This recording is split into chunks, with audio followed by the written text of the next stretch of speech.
All right, I'm guessing that with the camera right now, you know, I can see you well enough. You know, it goes 360 degrees. Whoops.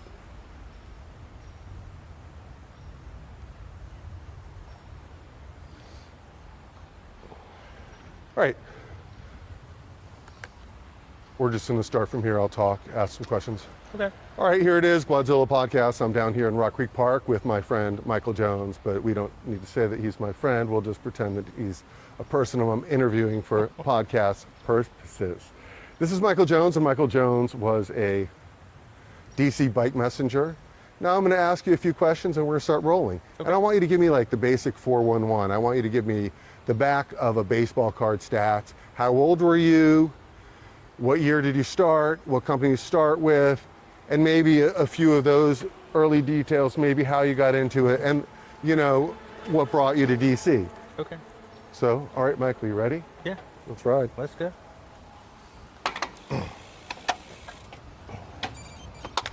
You're on the Beast bike.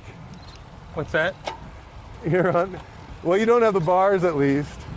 What, the aero bars? Yeah. Well, because I got the new Cervelo TT bike, so I don't need them on here anymore. All right, so what year did you start as a bike messenger? I started in 1996. In 96, and how many years did you work as a messenger? Exactly 3 years. 3 years as a messenger? 96 to 98. 96, 98. And then I did run a bike messenger company from 2000 to 2001. And what was the name of that company? That was Real Courier, Matt and Pat, New York, Matt. Yeah, I know Pat Riggins. Swampy Pat. So what did you do for Real Courier? I mean, I did everything. I was a dispatcher. I took all the calls. I did all like the, you know, pretty much everything. And I thought it was going to be a little more of a cushy gig than it turned out to be pretty stressful because I was sort of just trapped in my apartment. So can you drop it a notch in power pace? Yeah, sure. Okay, so let's back it up. So, you know, how old were you when you started? Let's see, I was 25. So you're 25 and you became a bike messenger. Were you into bikes? What kind of bike did you ride? And kind of try and paint a picture of like your arrival as a bike messenger. Okay, well, it's pretty vivid for me. So, you know, I'd always rode bikes when I was a kid. You want to blow past this car or what? Yeah. Yeah, let's blow past.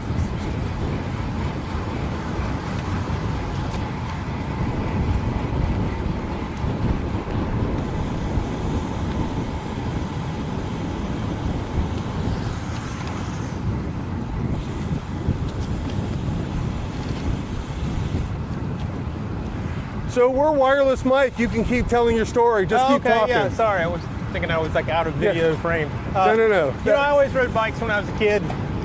You know, up and down the street like everybody. Had like a little Murray bike with like a fake gas tank on it, you know, like early BMX kind of style. And then I had like a Sears 10-speed.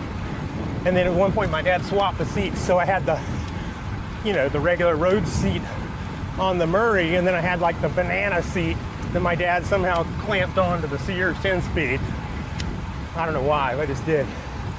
But, you know, when I was in college, Greg LeMond, when he won his first Tour de France, or no, it's when he won the one after he came back from getting shot in '89. Turkey shoot. And I remember I clipped it. I was like a sophomore in college at Carolina. And I had it cut out of the front page when he won, you know, like comeback of, you know, the century or whatever. So I was always inspired by him. And then I did my first race ever in the next year in downtown Chapel Hill, the Chapel Hill Criterium, on a borrowed bike in just like a t-shirt and some like fake ass bike shorts that had no padding, and they just had like a blue stripe on them, and a borrowed helmet that somebody else had crashed, and there was still blood in the helmet. And it was just like a citizen's race, like a 2-lap around Franklin Street, like a 2-mile race. And I was so amped up that I popped a wheelie on the start line. So that was my very first race ever. And then like 3 years later is when I got my first real road bike. I can't remember the name of the shop. It was somewhere in downtown Durham near Duke. It was like it was a Marin, I don't remember the name of it. It was black and neon green, Shimano 105. And then my first actual real USCF race was the Wellspring Criterium, right there in that same neighborhood. Yo, hello again. So same thing, I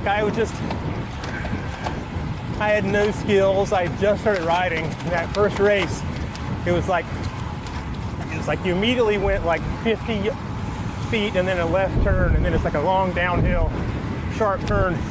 I had no cornering skills, so I totally took the corner at the wrong angle and crashed, ran over the curb, did a flip, flatted both my wheels, wrecked my front wheel. And then people came up to me from down the street, they're like, man, what an awesome crash. Luckily I didn't get hurt, I just flipped over on the grass. So that was my first riding and racing, and then I joined the Chapel Hill Spinners and then rode with them for a couple years. And the reason, that's all relevant because that's how I got into being a messenger, because in '95, in April, our team put on a circuit race in Orange County. And, all right, this is a tough call. It may be that person's turn. Yeah. So, just so happened at that race, this guy, I can't remember his name, I want to say Craig, but they may not be right, a bike messenger from New York City came down with his girlfriend to do our race. And I'd never even heard of bike messengers before. And in typical messenger style, they just showed up from New York without a place to stay or anything. And somehow they ended up crashing on my couch. And, we were talking and hanging out, and I just had some awareness of what this career was. I had dropped out of school at Carolina middle of my junior year, and I was just hanging out. I was working at a bike shop called Clean Machine in Carborough, delivering pizza at Domino's, and I knew what I wanted to do. So a month later, on Memorial Day weekend in '95, I went with a couple teammates. Well, my teammate and his girlfriend. I'm going to have to review the footage of the faces from those runners that are taking up the whole road. The whole road. It was a 2-day stage race in Johnson City, Tennessee. We were camping out at the KOA campground. And the first day of the race, I was riding behind this guy. And at that point, I had more skills. And I knew you don't overlap wheels, your front wheel, so his back wheel. I looked up and the guy in front of me was overlapping wheels, half a wheel. And I was like, don't do that. And then literally 5 seconds later, the guy in front of him moved over and of course took him out. He goes sliding across the road. We're going downhill, so pretty good speed, probably 25. And I had nowhere to go. I had two options, either hit his bike or to go over the bridge that we were about to go over and fall in the river. So I have an easy choice. Problem is, I flipped over and broke my collarbone, and so did he. And I remember that night really well because I went to this rinky-dink hospital. It took them forever to give me any pain medicine.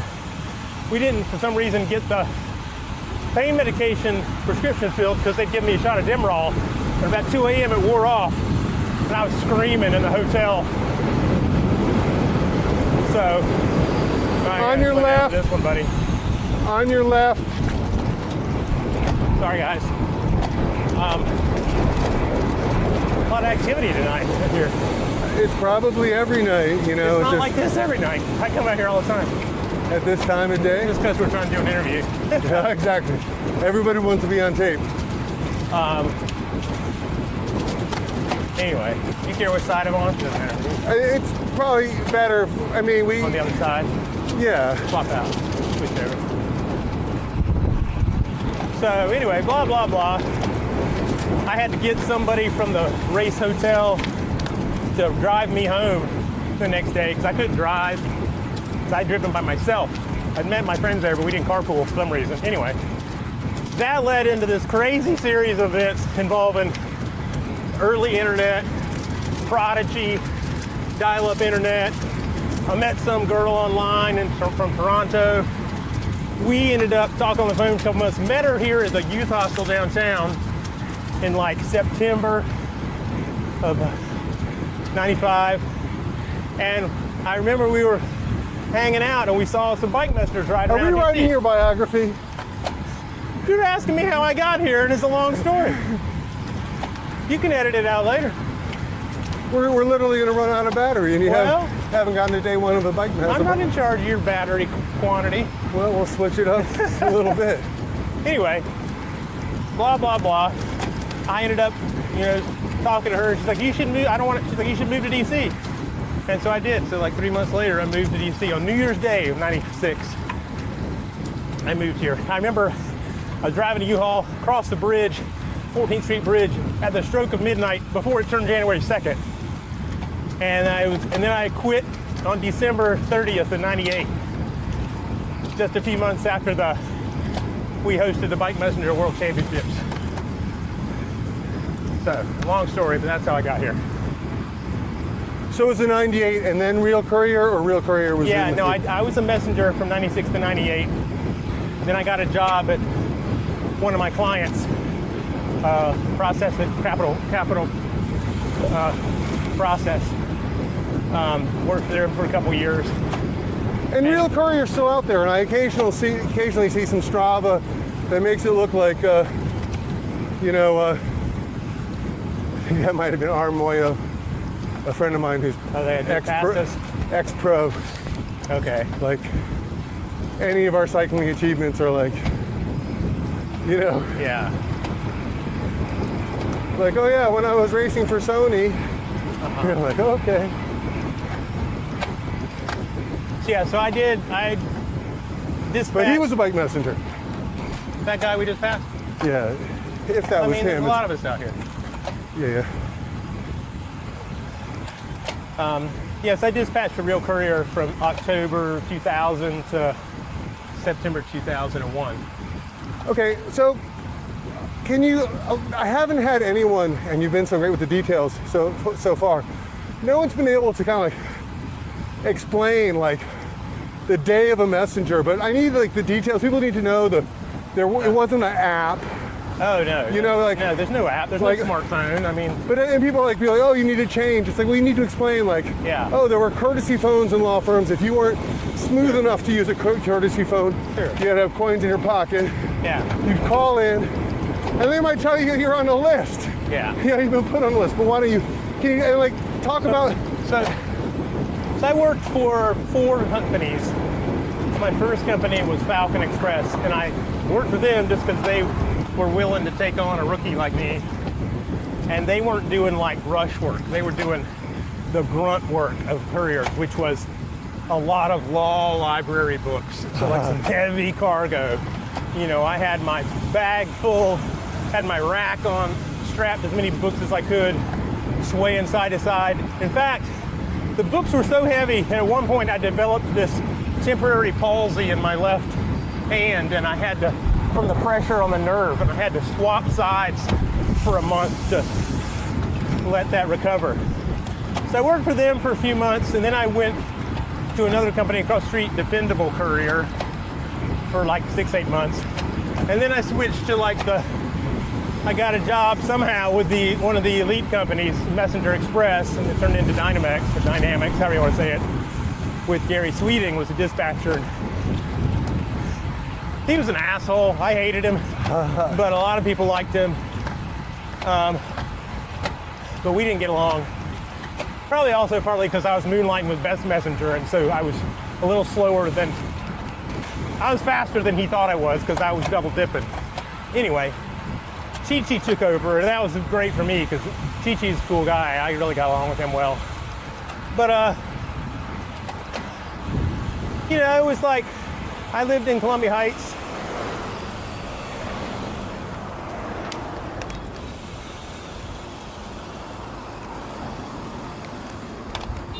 I'm not following you like that, man. I don't do that anymore. So you can do what you're gonna do, but I'm gonna wait here at the light.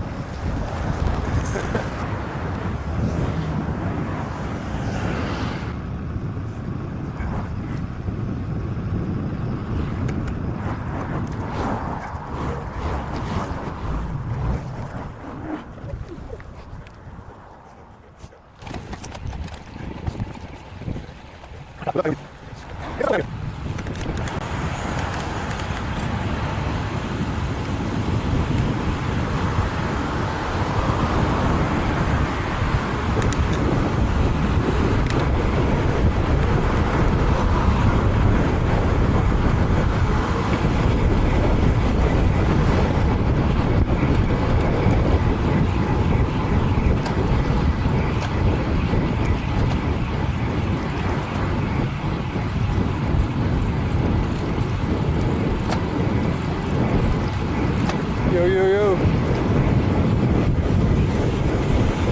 My right knee's hurting me a little bit from doing that 5K, so we gotta take it a little easier, man. I can't ride up that hill. I've been riding your pace the whole time, Well, dude. you just blew through the light and blasted up the hill. I'm way back there 100 yards behind you, man. So Yeah. you need to back off a little bit. Unless you just want to ride by yourself, or if you No, I want wanna to interview you. I mean, I don't know what you want to do, man. This is great fodder for the interview. So, just continue. I don't even know where we were at this point.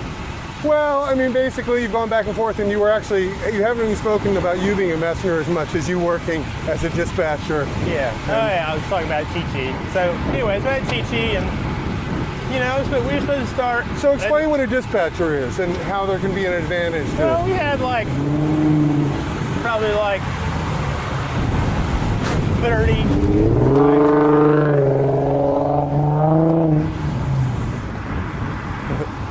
I wouldn't. Tinted windows is. I mean, that guy was fine. He passed us. He didn't buzz us. We probably had 30 messengers, I guess, in SX.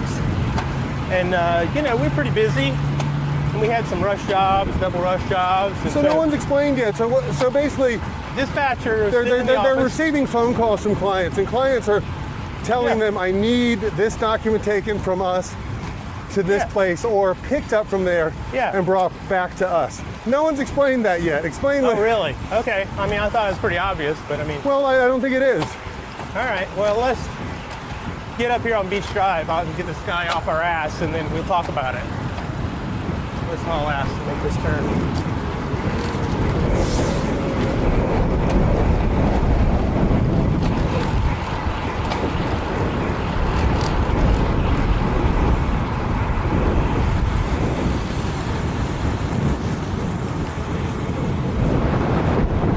They're commuters.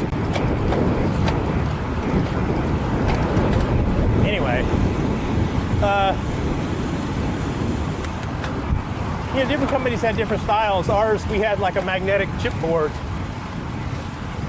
and Chi-Chi had a little poker chip with your number on it. And I don't know how he would organize it, but he would sort of had a system where he knew where you were, or he hoped you knew where you were, as long as you checked in with him. But the morning I would leave my house.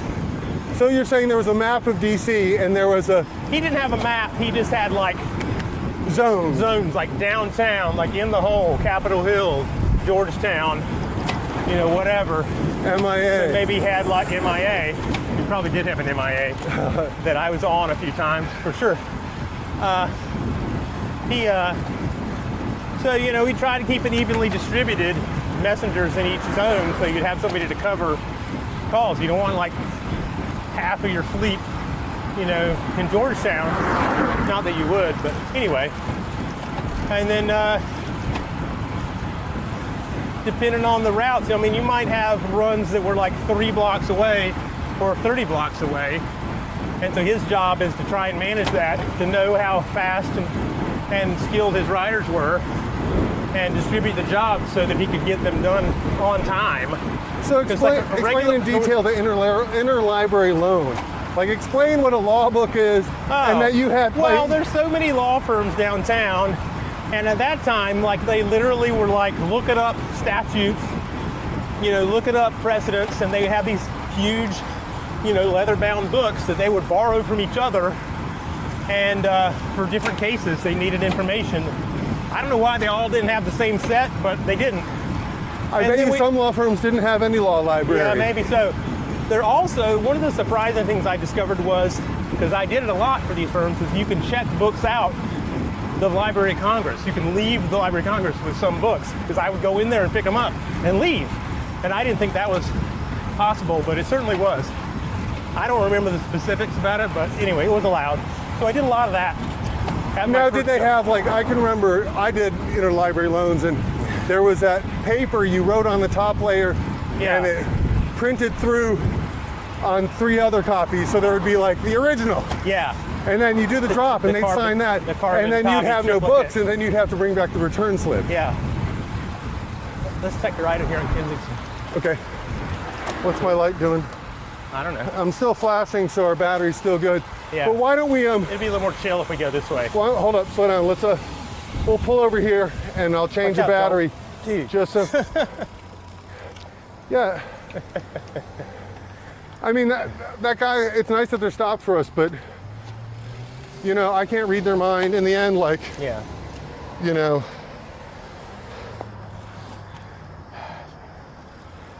It's maybe not the most ideal time to do a road interview out here. A lot of traffic tonight. Stresses me out a little bit. And I recorded on the way down, so I thought we were at like 45 minutes. Oh. All the equipment is new to me. All right, let me power up some lights too. And so this is the first audio, and so I don't know the distance of our recording. I'm sure that when we're close, it's catching it, but. All right, we going up? Yeah.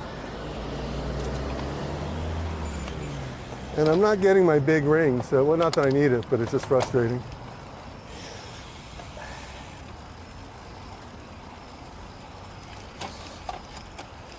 Anyway,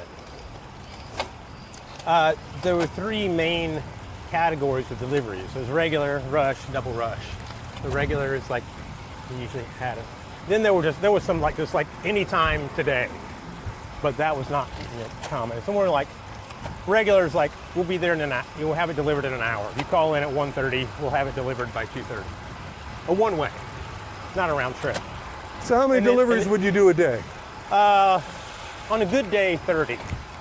On an average day, like. And how much 20. would 30 get you? I mean, like $90, like $3, for each one. And so we got paid per delivery. And pre-tax. And then based on distance and speed. So like, let's say I don't know what the company made, but let's say I made $3 on a regular 1 hour delivery. And then a rush maybe would pay 50% more. So that's 30 minutes. So I maybe get paid $4.50. Let me go in front of you so I can get your face. Oh, you won't be able to let me half wheel you. You're insecure. Yeah, don't take me out. And then a double rush was like crazy. It was like 15 minutes. And so that would pay at least double, maybe triple, like $6 or $8 or something like that. Well, that wasn't very common. Rushes were pretty common.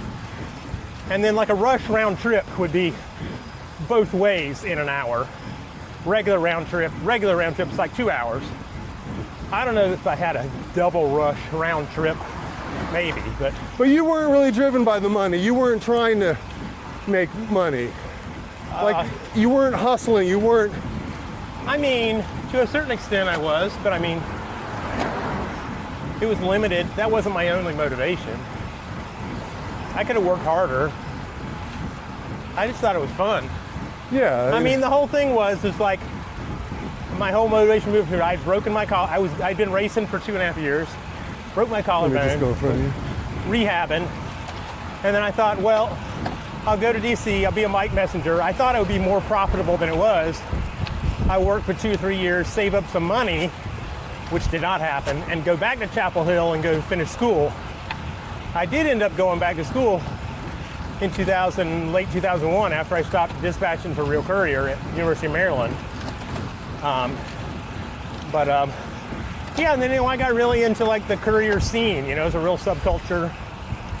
I made a lot of friends that I'm still friends with today. Spent a lot of time hanging out in DuPont Circle, Lafayette Park, Farragut.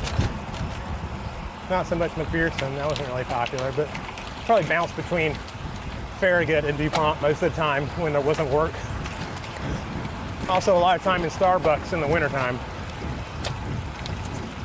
The worst days were the rainy days in winter. Not snow. I'd rather it would snow than to So be you need to slow down so I can get a different angle. 40 degrees. You keep trying to race me. You're like, you're like, slow down. And then you set the pace the whole time. All right. I'm in I don't the know small, where you want me to be. So I'm in the small ring and you're in the big ring. Just so I can talk. I am in the big ring, and that's true. So, I don't know. There's my dream house. What else you want to know? Well, I think that there's a lot more to be told. So, how many messengers do you think worked in Washington D.C.? Like, I think people don't understand How that. many total messengers at that time? Yeah. Oh, like 400. I'd say 400, and I'd say like 10% of those at most were girls. I don't even think that many. I think 5%. I think it's maybe like 20, 25 girls out of 400 guys, messengers. Yeah, we call them women, but sure. Well, I'm saying we were all young, so I'm not being disrespectful. I'm saying guys and girls who were like early 20s, you know. So, yeah, I mean, it was a scene, you know, and like every evening there were people hanging out in DuPont, and on Friday nights there'd be always like 100 messengers hanging out on the south side of the circle on the bench, just, you know, hanging out. There were a few bars we went to were pretty popular. Crow Bar. Take a right? What's that? Take a right or left? We just like do a loop through this parking lot. We go back at the Baby Cat and just take a look at it, and we'll loop back around right here. Have you been to Baby Cat? No. What's that? It's a bar. So yeah, I mean, it's almost like interesting as well. Like what a lot of people don't understand is like Washington D.C. was a very different time. You know, it was a pre-renovation to properties. Properties were they weren't necessarily derelict, but they were. Oh no, they were. There was still burnout houses. But I was gonna say, like, from the '68 such riots, 30 years that ago. group houses. You know, our houses weren't necessarily derelict, but they aren't the houses of today. You know. Oh no, not at And all. neighborhoods like Mount Pleasant, one block, You which could might buy- have 35. You could buy an entire 3-story, 5-bedroom house then for like $175,000. And people would be like, we're like, why the fuck would I want to live in D.C.?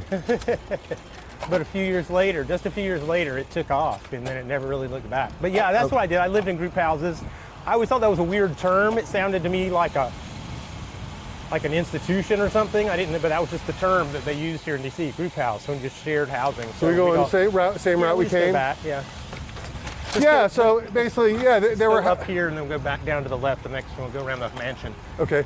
So yeah, so I lived- well, people don't understand. It's like, I mean, the group house was an amazing phenomenon because it was. It allowed you to live downtown or close to downtown. And otherwise, you couldn't afford it. You know. But it was. There were houses that would be made up of musicians and Sure. and or writers or. Take a left here. And of course, the culture we're talking about, bike messengers, or a bike messenger could live in a house of people that were just random. You may not even know the people. That's how I was. I got my first house at 1215 Fairmont, and I got that house by pulling off a tab off of a flyer at Food for Thought, an old Sure. restaurant I saw Rites of Spring's first show at Food for Thought. on Connecticut, where Bistro DeQuan is now. But that was like, it was very unusual, very un-DC kind of place. It was like kind of San Francisco, kind of hippie kind of place with a music, venue, and they had just like a community bulletin board. So that's where I got the little flyer and ended up living in that house. Yep. They're doing some renovations here. The Addams family. So I lived in a 5-bedroom house. Look out! Look out! What do we got? And I was paying $270 a month. I think we paid $1,500 for the whole house. And you can't even get an apartment for that now. And then after the next year, I moved upstairs to a bigger room, and I was paying $300 a month. Left. Most I'd ever turned left here.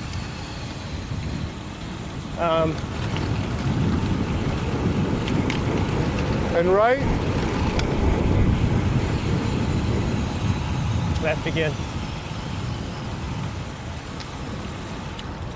yeah, and so a lot of times the reason So, like, houses, you know, I lived. there'd be an opening, they'd need to fill it, and you'd fill it with people Well- by word of mouth often. Well, and you got it that way. we but- would put ads in the city paper, which was the weekly, rag with classified ads, and be like, there were columns and columns of housing, shared housing, rooms for rent. And it was like a whole thing around the city. It was like a whole interview process. It was very competitive. You'd spend your whole Saturday interviewing like a dozen different people, trying to find somebody you thought was compatible and not a lunatic. And you got lucky or you didn't. We had a few people who were not so good. We had to kick out. In fact, one guy stole my bike, and that was the last straw out of a lot of unsavory behavior from Mike Willie, we called him.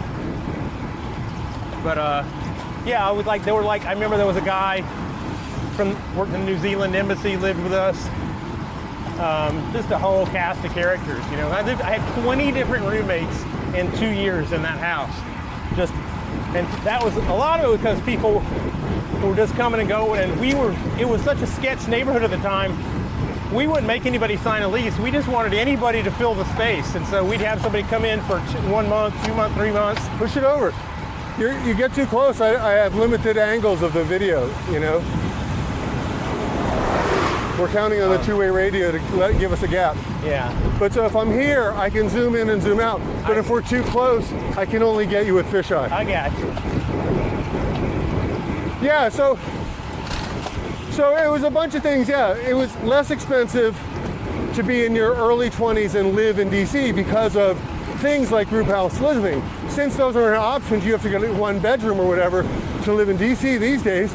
So you need a job that pays you, 5 times as much. Yeah, exactly. At least. It's not really more. And Just FYI, this is my sprint segment, but I can never time it because there's always just like this. I think I'm going to go through, and then here comes somebody down the hill. It's like a quarter mile from here to the next stop sign. He's coming behind us.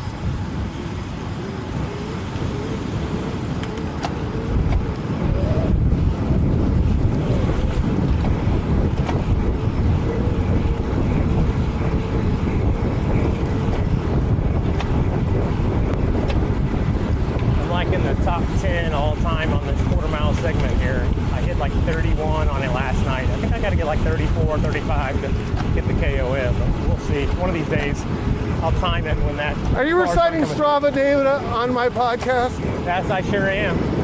Because that's what I'm doing these days. Well,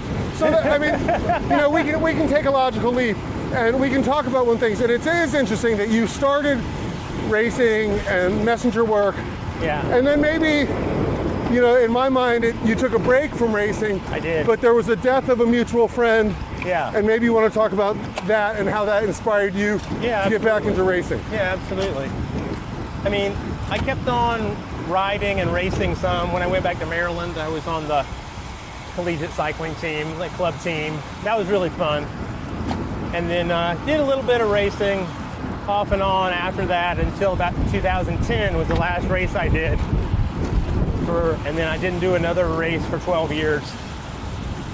And I did very little riding, mostly because I was working so much, running my handyman business, and it was just too exhausting, and I didn't make time for it. But 4.5 years ago, one of our legends of our community, Sean Vega Blumenfeld, died just on a training ride up by his house in Emmitsburg. So who was Sean Vega Blumenfeld? He was like the all-around, bike, what's the word for it? Advocate, ambassador, really, not just in the courier community, but just in the city. He did everything.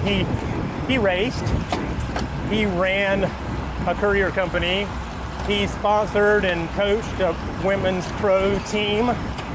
He would volunteer and be a safety marshal at community rides. He did a lot of advocacy was instrumental in getting a lot of the bike lanes put in the city that didn't exist when I moved here. There were 0 bike lanes in DC in 1996. And now I think there's hundreds of miles. Even another thing he did was help lobby to get the bike racks installed on the front of metro buses so that you could, put your bike on the bus and go home if you needed to for whatever reason. You got a flat or you just wanted to do some kind of hybrid commuting. So he did everything really that you could do. He was also a racing official and a coach. I mean, there's not much aspects of cycling that you could be involved in that Sean wasn't part of. No, he was also a mechanic, and he built bikes. Yes. I even forgot about that. He's a mechanic, bike fitter. I mean, he did everything. Like, this is